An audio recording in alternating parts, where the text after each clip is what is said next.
Moscow. Listen to me from the south. I'm the one they call me Sam.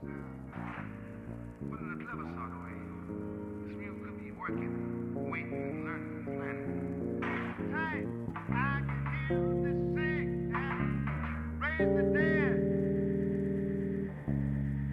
Welcome back to Animal Songs, a story set to music, written and performed by Jamie Holcomb. How many ways are there to become lost? Physically, yes, you might find yourself in unfamiliar surroundings. We also refer to a person being lost in thought. Imagine that, a person sitting at home, surrounded by the familiar, and simultaneously a million miles away from all that. The following story is completely true. How many times have I retraced this well-worn cycle? As you'll see, we have a lot to mull over here. A lot of brooding and recalcitration to proliferate in our snorvings. You'll see what I mean, momentarily. So sit back, relax, and watch the show, in your head, on screen, through the dots of your own eyes. As within, so without. Look beyond the surface. Transmigration. Duck.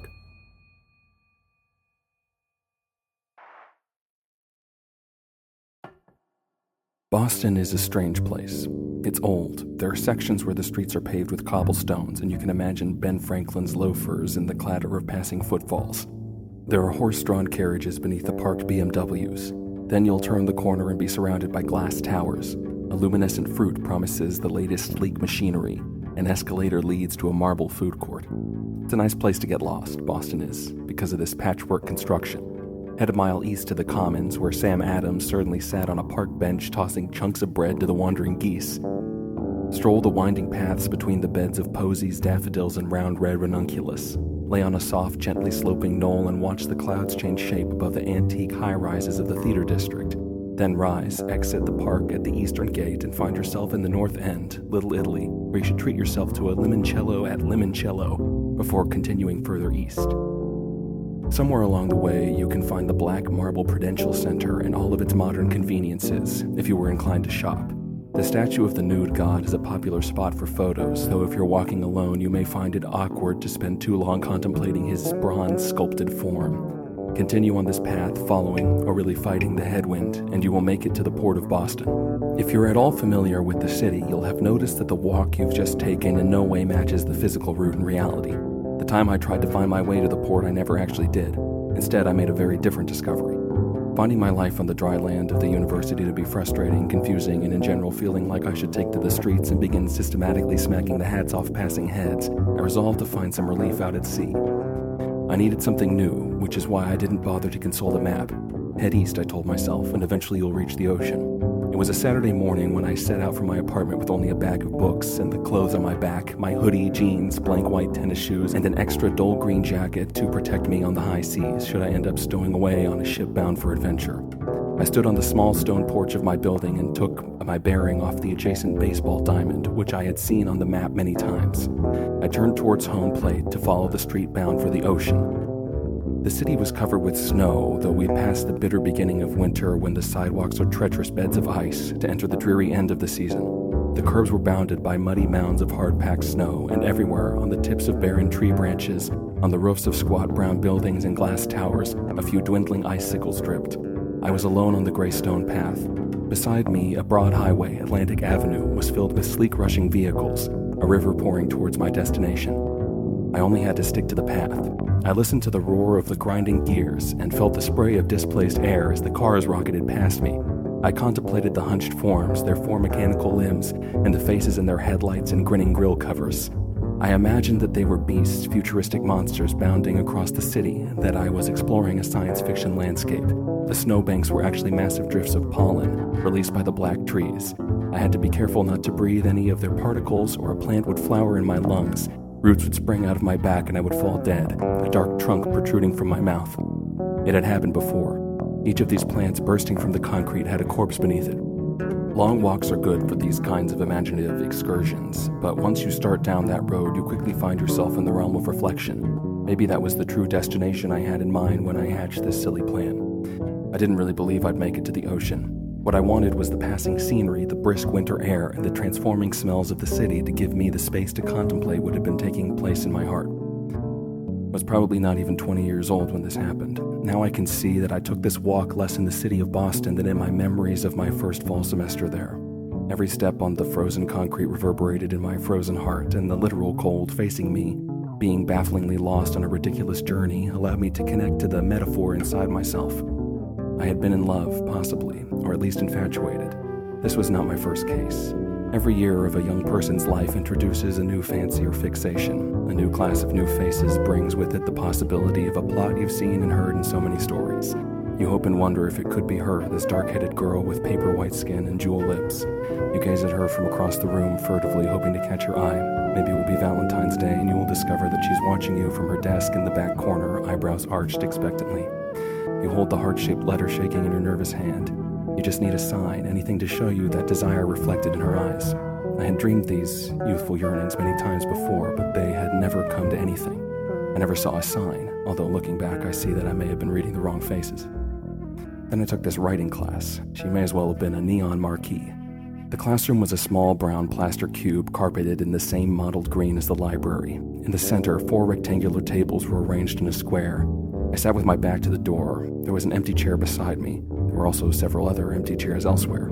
The teacher was a slim, spectacled man with a preference for leather jackets. He introduced himself and explained the concept of the class. Over the course of the semester, we would each write a story. We would read each other's work, and we would provide constructive feedback. I was terrified. I would judge and be judged by students who may be stronger writers. What did I know? I was here out of curiosity. As the teacher explained his plan, the door opened. I turned around. We made eye contact. She sat next to me. Her hair was red. She was so close I could feel her warmth. Her perfume was one I had encountered in passing, a scent that brought to mind purple flowers and the word sleep. She apologized for being late, and as the first student to speak, the teacher asked her to begin the introductions. She was from Georgia, loved Faulkner and plants, and she sure wasn't looking forward to those northeastern winters everyone kept mentioning to her. I was from Texas, and they kept warning me about the snow, too. I wasn't sure I had a favorite writer, but I just read some Kurt Vonnegut for the first time, and I liked sci-fi and was in general just an ordinary boy. I forgot to mention a requisite special interest and mumbled something about music. I sat back down, brushing her soft arm with my elbow. This was too easy, too natural to be right. My previous relationship to desire had been one of profound frustration. She must be locked in some sort of tower or cell behind a dragon that would require the most skillful acts of heroism to defeat. She can't just sit beside you and strike up a conversation. I was on the lookout for monsters. After class, we entered the rush of students descending the spiral staircase. I pulled away from her. This must unfold slowly, riddled with all the painful nuances of longing. But she caught up to me. I kept my back to her, my eyes on the spinning steps, and she asked me about writing, music, and more general interests. Do you drink? I bet you smoke. What, are you religious? All I could say was no, and other variations of negativity. The staircase was dark. Even the walls were painted a deep, miserable gray. I asked her about the South, and we repeated our mutual dread of the coming winter. We parted ways at the bottom of the staircase, and I immediately walked to Boston Common.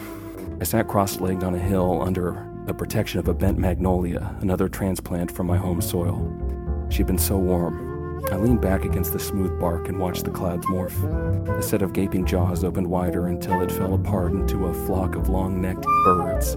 Maybe something will happen, I thought. A red-haired girl from the coast of Georgia was interested in me. Now what? We repeated our staircase routine many times. She sat next to me in class, and I did my best to communicate with her despite my embarrassment in the room of silent spectators. But it was in that whirling descent that we really talked. I would look back over my shoulder at her gentle smiling face, speckled with light freckles, and I would glance into her amber eyes only for an instant because I could not believe what I saw swimming in those bright pools. What was the story I was working on? A comedy, I thought, about a traveling snake oil salesman who tricks a town into subscribing to his phony religion. She was writing a recollection of her childhood, her deadbeat father, anchored around the image of an oak tree with an axe stuck in its trunk. I descended the dark staircase, my eyes on the steps. There were square yellow lights set in the step edges to help show you the way, but when you reached the bottom, you entered a black alcove and you were on your own. One day, as we exited the glass doors onto the sunlit street, she asked me to lunch. I sat across from her in a circular booth, each of us on either end of a long turquoise leather couch, and I thought of nothing. If I could have spoken freely, I would have told her that she was beautiful, that I was terrified of writing, my meager scribbles were nothing compared to her drama, that I had nothing to say other than that she was remarkable. I didn't understand why she was trying to talk with me because I had nothing to say. I had no words, not a sound in my head, because I was afraid of her beauty. Of course, if I'd said all that, then I would have given away my power. By the end of lunch, it had become clear to her that I just wasn't interested. In silence, we exited the noisy cafeteria, and once we were outside under the sun, we exchanged goodbyes and went our separate ways. I walked my lonely mile down Boilston, a street that is always busy with people. Ornate red buildings, old rarefied hotels, fish and chips restaurants, those sleek crystal office buildings, the ominous black Prudential Center, the strangely sloping public library shaped like a three-dimensional shark fin diving out of the city.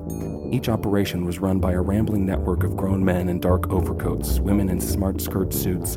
Ticking high heels commanded their authority, mature leather loafers beat the streets in an ancient song. The rhythm of the world surrounded me, and one day I would fall in line, draped in my own cynical peacoat. I would be in the know. I would run things and have places to be, coffee to drink, and I would open the door, the glass pane with a heavy silver handle that leads to a marble alcove. I would pull it open and tip my hat to the ticking heels, and I would look from those sharp shoes, my eyes tracing up the smart red skirt suit to the sophisticated, expensively set hairdo, and I'd say, and she'd laugh or roll her eyes, and I'd grin, and we'd enter the office, the living routine that sustained these obscure golems that surrounded men and had loomed over boys and girls like us forever. Now, bound for the ocean, I had left behind the portion of the city that was familiar to me. The street was bordered by gas stations and steel-shuttered warehouses. I needed to get my bearings. I turned up a driveway past the rows of elephant-nosed fuel pumps and opened the chiming door to a convenience store. The heat blasted my icy taut cheeks, and I realized how cold I had been. Winding through the aisles of chips and candy, I found the back counter. Sitting there was a rectangular machine that had 3 square buttons on its face. On a red button stamped in block letters was the word coffee. Then there was a blue button labeled decaf. The last button was green and bore a picture of a marshmallow, which I understood to represent hot chocolate. These buttons were spread over a silver tray where a person could insert their cup, and because this silver area was long and the cutaway was slightly curled at either end, it resembled a mouth. Suddenly I was conversing with the 3-eyed monster. "Try it," said the thing. Its red eye blinked. "Just grab a cup." I contemplated the stack of paper cups next to the machine. "Just stick your hand in." Slowly I pulled a cup from the stack. "I won't bite," it grinned. "You're gonna be a sailor. High adventure. Try the coffee. That'll put some hair on your chest." I slipped my cup under the green eye, careful not to let my fingers enter its jaws. "Not even the decaf?" I smacked the marshmallow and the machine grumbled. "You know this stuff's not good for you. Bad. Diabetes. It's for kids." Still it filled my cup, which I removed boldly with my entire hand.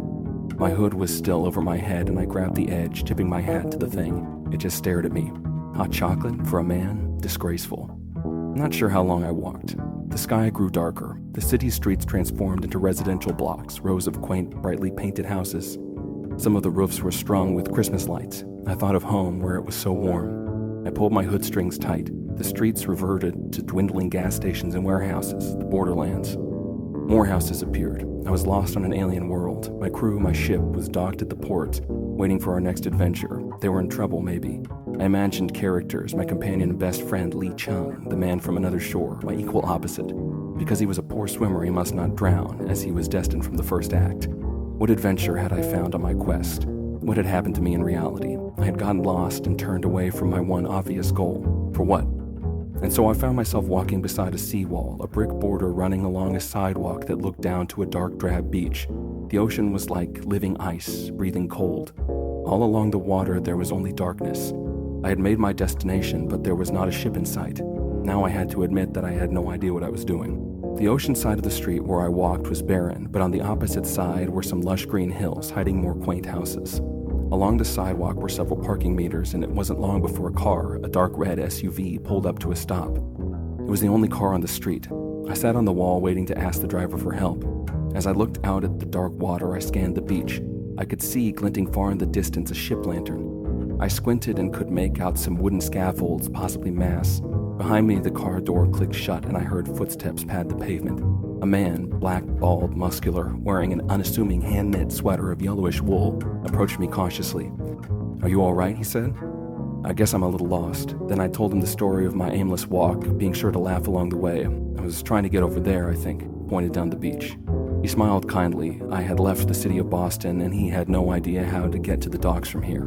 But there's a subway stop about a mile that way. He pointed parallel to the beach in the same direction as the distant port.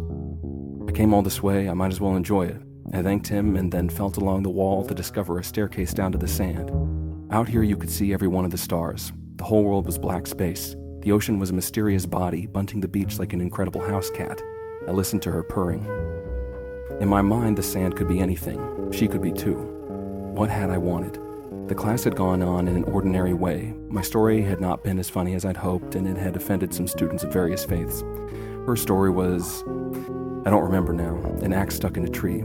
The last time I saw her, she came to my apartment. She invited me to a party. As we waited on the subway platform, she'd pulled a bottle of brown liquid from her purse. She'd been dressed in a stylish brown trench coat. We rode the train, and I pretended we were racing the neighboring track. When we arrived at the apartment, the door opened and people cheered and welcomed her inside. I stood on the threshold. You have not been brought here pointlessly. Everyone was friendly and excited. I apologized sincerely, but I had to go. And I can't even imagine what she must have thought. That night I walked home because the trains had stopped running. I walked along the track. I knew that would bring me home. Meanwhile, weeks later now, I was alone on the beach trying to find a station. The trains would start again in the morning. Until then, I was on an adventure. As I fumbled my way through the cold blackness, urged by the repetitive yawn of the lapping waves, my mind drifted back through all those one-time infatuations from my earlier life. Each face was like a candle in my heart. Some still burned, and they stung me with their jagged flames, or chilled me with the sight of their ashen wicks. I remembered being alone. She had been right there. Why couldn't I just...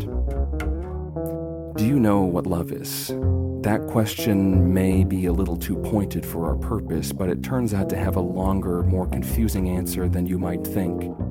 If you believe the answer lies in a dictionary definition, then maybe you're lucky. Otherwise, welcome to the long, winding path. It's paved with gold, surely, but along the way, on either side, stand so many shiny buildings. There's a coffee shop where they do have caramel apple cider and steaming milk chocolate. Are you hungry, or are you just cold? Naturally, beautiful as our glittering sidewalk may be, you're curious about what's beyond these structures. Cut through the tree line and make a discovery. Rolling hills covered with networks of paths. Where do you go? What if you just started walking? Your shoes are getting caked with thick mud. Is this the same path, the one you stumbled on as you bound over a hedgerow, as the one where you were just walking? Or are you someplace entirely new? What turns out to be the really surprising thing about this excursion isn't the changing scenery or the multitude of paths or even the alarming number of coffee shops that are just giving this stuff away. It's in the moment, a little while after the thrill of jumping off the path. At first you're giggling because, as you can tell by the thickness of the overgrowth, you're really probably not supposed to be over here. It's incredibly exciting to break the tree line and discover just how many different directions you could travel. But then, shoes filthy, legs exhausted, a little sick of the wild terrain, when you finally do hop a hedgerow onto the path, you discover that absolutely nobody cared that you were out there. In fact, it doesn't even matter to you where you were walking. It was all just the thrill of experiencing something different. And if that's the only part of it that mattered, how the hell are you going to wake up tomorrow morning and do it again? How interesting will it be to hop the hedgerow when you already know that what's on the other side is more of the same? I remember that night when I looked up from the beach and saw the distant green sign, the illuminated insignia of the T. I ran to the stone vestibule and opened the door, and though it was barely any warmer inside, I sighed relief. I curled up on a bench, secured my hoodie and dull green coat. The trains would start running again in a few hours. Until then... Oh, and I remember thinking, what if I could capture? What if this walk had been... How would you tell? But nothing happened. I retraced my steps, and I had seen the better part of Boston, though I'd missed the North End, where I should have gotten some Italian food, and I'd really been hoping that I'd discover a cart selling pretzels or hot dogs, something I expected to stumble across in a city. I hadn't eaten all day. I had not reached my destination, but even if I had, what would have happened? That man who pointed me in the right direction, what if it was a story about him, how he'd had a long, stressful day at work, his office in a glass tower along Boilston. He was sick of the routine, but his house in the suburban hills wasn't going to pay for itself. Traffic that night had been a nightmare, but he was almost thankful for it because while he loved his wife, he was certain he wasn't all that excited for another one of their rotating dinners, spaghetti, pot roast, stir-fry, or chicken and rice. Was this just going to be it? Pointless achievements at work to keep this carnival ride of a life spinning on its track? He had to park across the street because the garage was too cramped with junk they'd stockpiled over the years and were always intending to sell. And here he was in their jolly square neighborhood. Yes, it had an ocean view, but what was he doing out here? What was he looking for? The docks? Kid walked in circles. He had no idea what he would find, and yet he made it all the way out here. I felt good in vain imagining that my Samaritan's heart was warmed by his simple good deed. He pointed me in the right direction, I thought. I remember, curled in my winter clothes, nestled in the bench in the train station. I wish I could. If only I could. Maybe someday you will. I imagined what I could become. I regretted my mistakes. I waited, and in a few hours I heard the rhythm of the iron clicking wheels. I felt the rush of displaced air. The door dinged and opened, and I took my seat in the train car, headed south. Here I am in my gently swaying rocking chair, feeling this old melody set to new chord changes. What I had been looking for, I discovered there along the seawall. I was pointed in the right direction.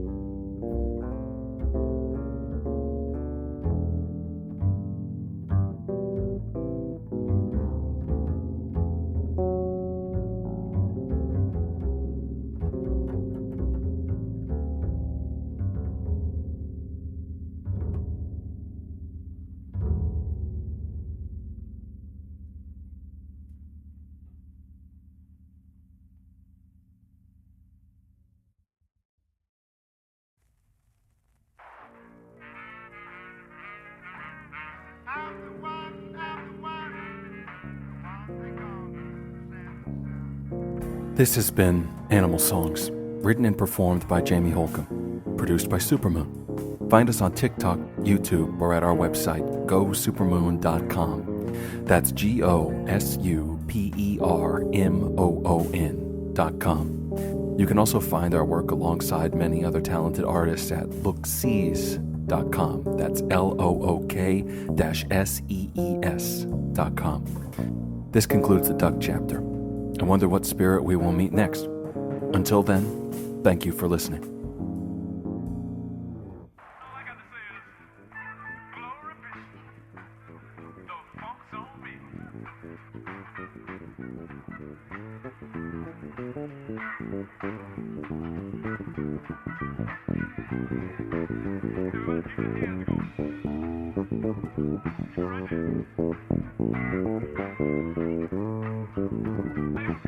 tell you what I know.